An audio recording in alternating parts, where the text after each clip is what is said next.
Olá pessoal, bem-vinda a mais uma leitura comentada daqui do nosso Clube do Livro My Book Club. Acabamos de fazer a nossa primeira leitura com o livro A Arte do Impossível do Steven Kotler. Foi muito legal, vários encontros aqui no YouTube em que eu leio para vocês e a gente comenta e faz comentários na legenda e troca ideias e tem insights, referências e muito mais. No Arte, do Impossível, eu consegui uma reunião com a equipe do Steven Kotler para conversar sobre business, sobre o impossível. Depois eu ganhei uma masterclass sobre o ROI da leitura, quer dizer, o retorno por investimento da leitura, o quanto a leitura te retorna, e foi bem legal. Fiz um resumo para vocês dessa masterclass como bônus aí da nossa leitura compartilhada e comentada.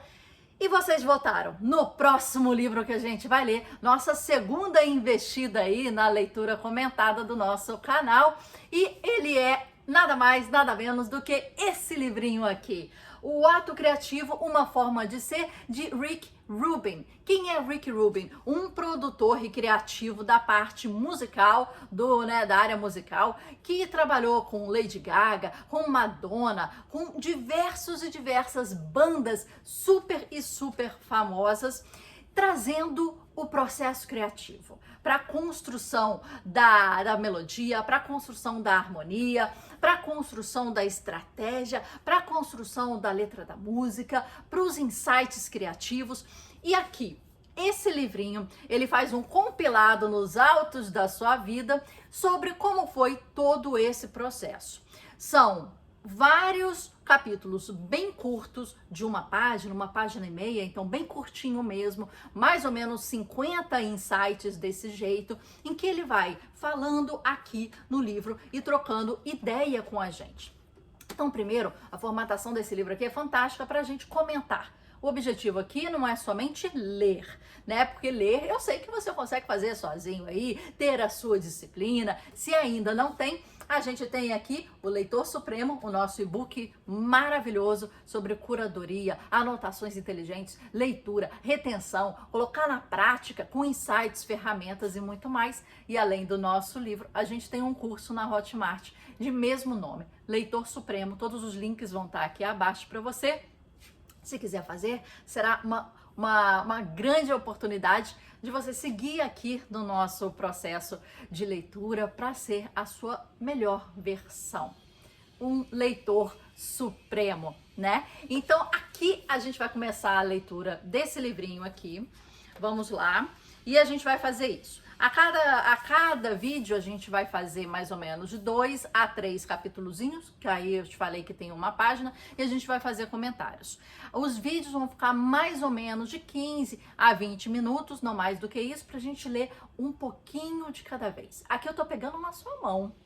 Eu tô falando, vamos juntos. Eu tô falando, vem comigo. E eu tô falando, vou ler com você, vou comentar com você, vou te ajudar a fazer anotações. E a gente vai aos pouquinhos alimentando o nosso hábito da leitura, que é muito e muito importante hoje em dia.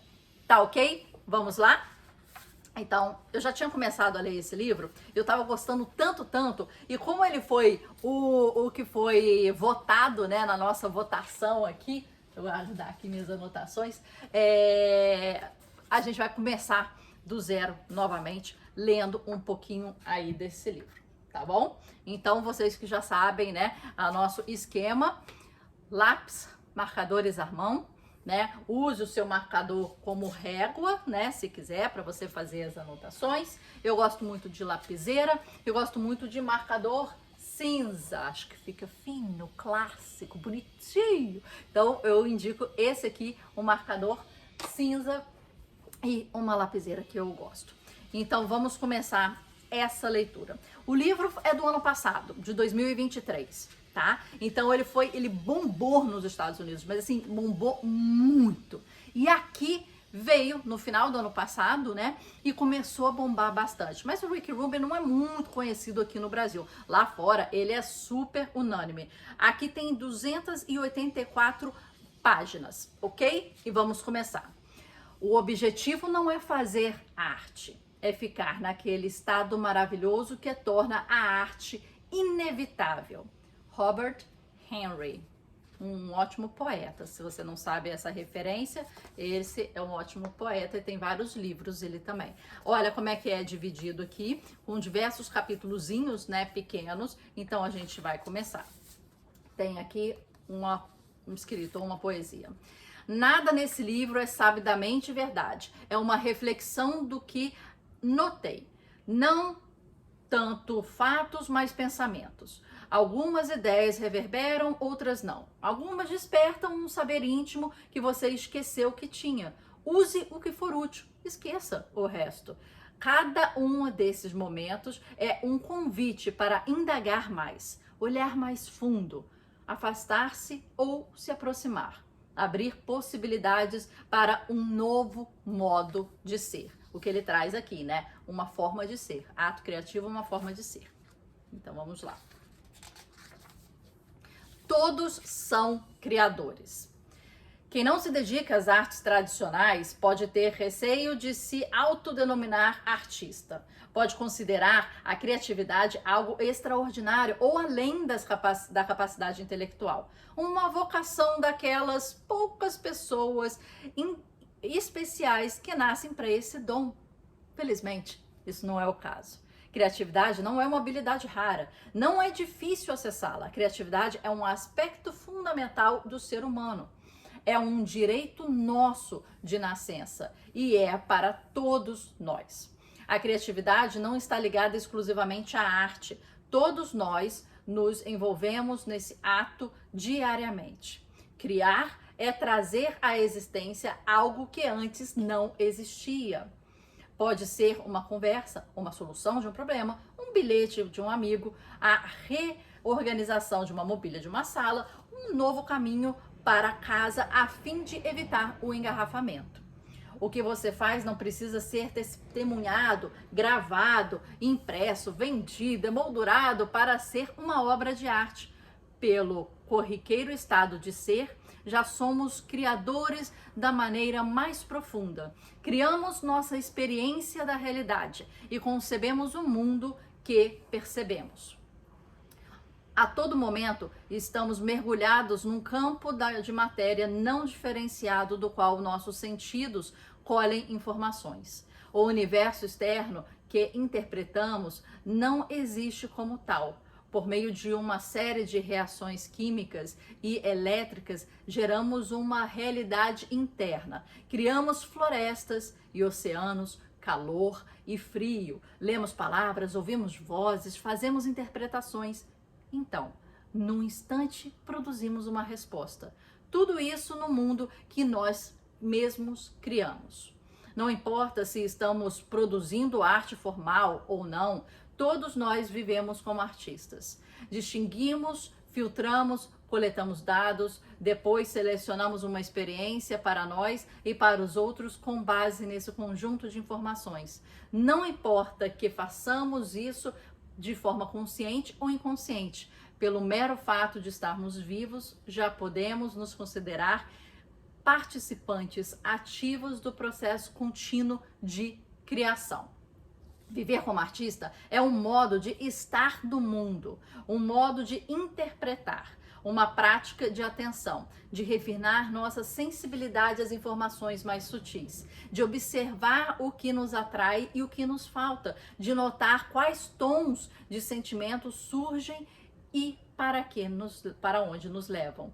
De uma escolha atenta à outra, de uma vida inteira, é uma forma de autoexpressão.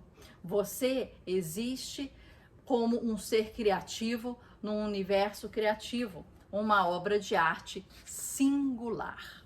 Terminamos aí, todos são criativos. Ok, a gente vai ter essa dinâmica. Eu termino, comento, termino, comento. Assim, você pode ficar à vontade de assistir o vídeo até metade e depois terminar de assistir um pouco mais depois, se for o caso. E a gente vai parte por parte.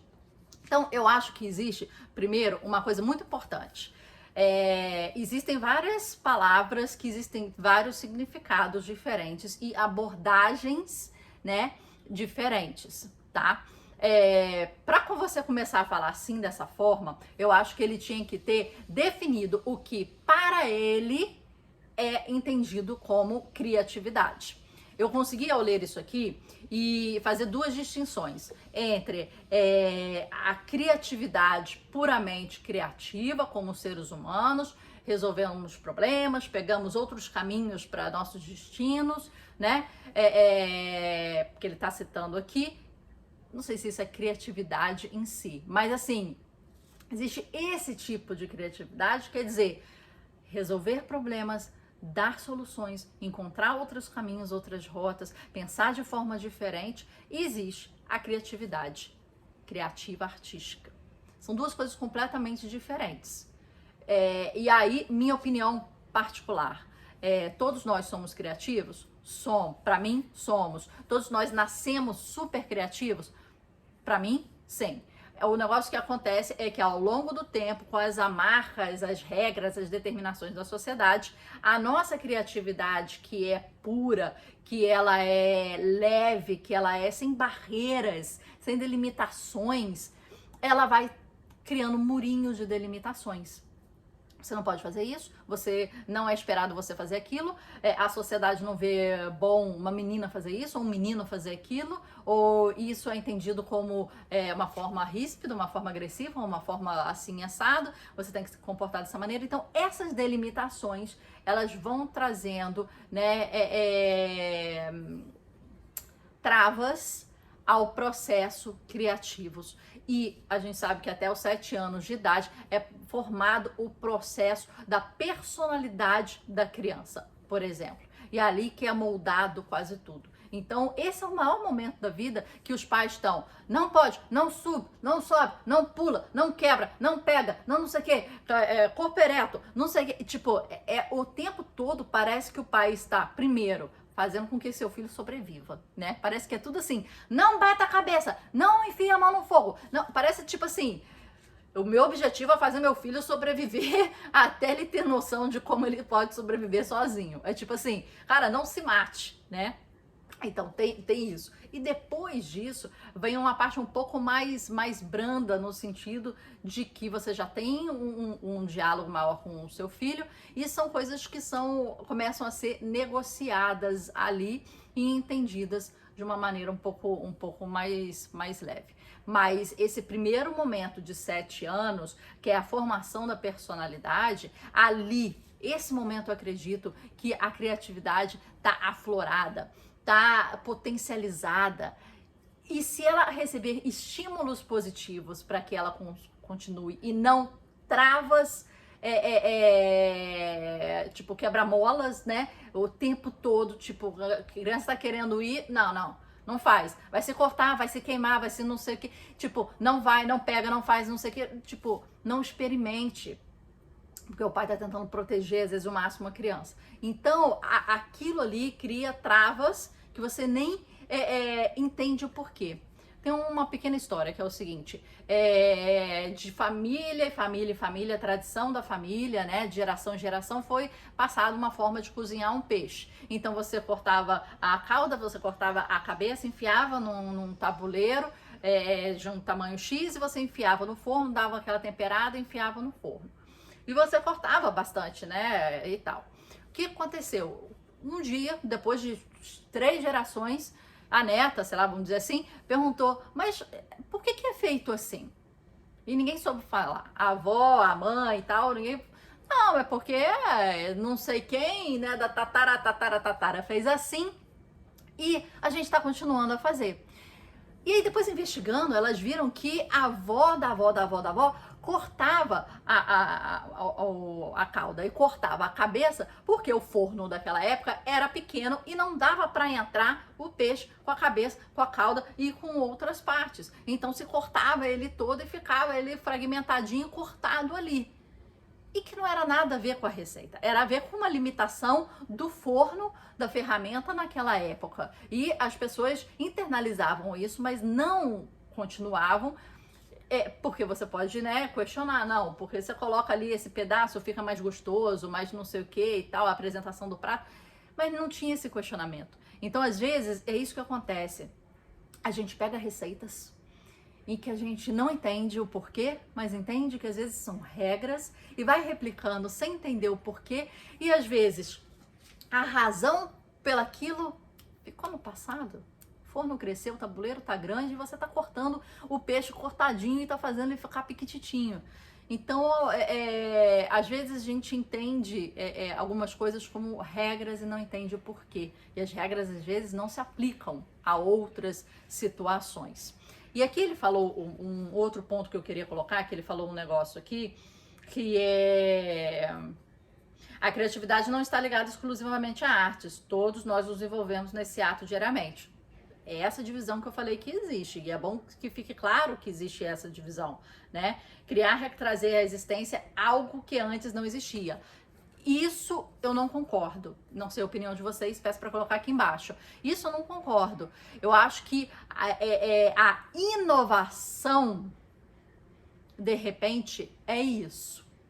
Mas a criação, que vem, né, que traz a questão da criatividade, muito mais hoje em dia é um processo de combinatividade. E a gente vai para aquela frase, né, famosa, né, nada se cria, tudo se copia, com base nessa argumentação de que hoje em dia a criatividade muito mais é um processo de análise combinatória, um mix e match de várias coisas, do que realmente uma criação de algo que não existe. É uma roupagem diferente, um ângulo diferente, um viés diferente, né? O oposto inverso, a combinação de categorias, cenários, ferramentas díspares e completamente de outros universos, junção de coisas de universos diferentes numa só. Isso são técnicas de criatividade hoje em dia. A inovação, aí sim tem uma coisa de gerar algo que não se viu antes.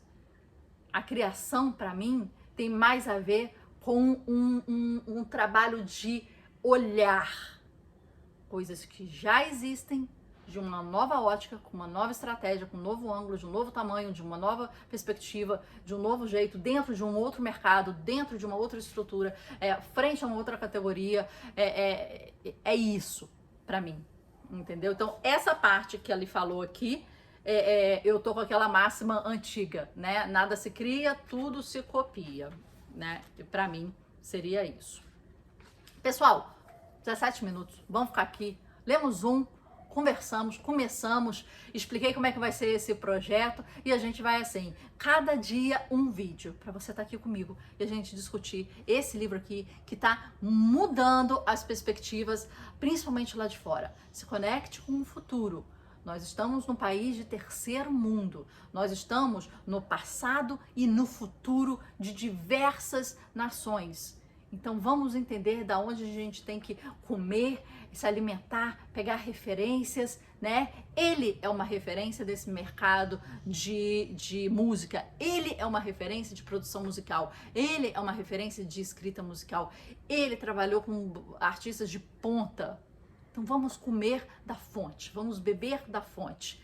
Então, espero vocês aqui amanhã para ler Entrar em Sintonia e a gente vai fazer assim, um capítulo, comentários e insights, mas eu quero saber a sua opinião. Aqui não há certo, não há errado, eu tô dando a minha opinião e que fique claro, eu li só um pouquinho a mais do livro, então eu cheguei na página 30, e só que eu não li o livro todo, né? Eu li só mais algumas páginas e parei para que a gente lesse junto, porque esse foi o livro selecionado por vocês. Mas a questão é o seguinte, eu gosto de pensar nas coisas com calma para criar minhas ideias e os meus pensamentos críticos frente ao que está sendo colocado. Aqui com vocês está sendo gravado praticamente ao vivo, sem edição, né? Não tem corte, não tem edição, não erro aqui, né? Se eu erro, eu peço desculpa para você e a gente continua, porque eu quero que isso aqui seja tipo um bate-papo. Mas eu posso mudar de ideia. Esse é o ponto que eu queria falar com você. Aqui está vindo a informação e eu estou pensando logo depois que eu li, né? Então eu vou dar uns insights, assim, a queima-roupa logo depois que eu li. Mas pode ser que em uma semana, 2, 3, 1 ano, 2, eu amadurecendo a ideia, pensando diferente, ter outro tipo de informação, eu mude de ideia. Então não entenda os insights aqui ou os pensamentos aqui como algo estanque, como pedra. Eu posso mudar e eu quero mudar porque eu quero evoluir. Então esse é um ponto que eu queria colocar aqui para vocês. Bem-vindos, boa leitura. Eu espero aqui seus comentários aqui embaixo, o que achou dessa dinâmica. Tem alguma sugestão para a gente começar? Esse é o primeiro vídeo, a gente está começando. Se tiver alguma sugestão sobre a dinâmica, as ferramentas, os insights e tudo mais, escreva aqui embaixo e comente os pontos que eu coloquei aqui. Você concorda com ele ou você concorda com algo diferente ou comigo, né? Sobre a diferença aí que eu acho que ele fez um mix entre criatividade, criação e inovação. Até a próxima, até amanhã, eu espero você. Bem-vindo!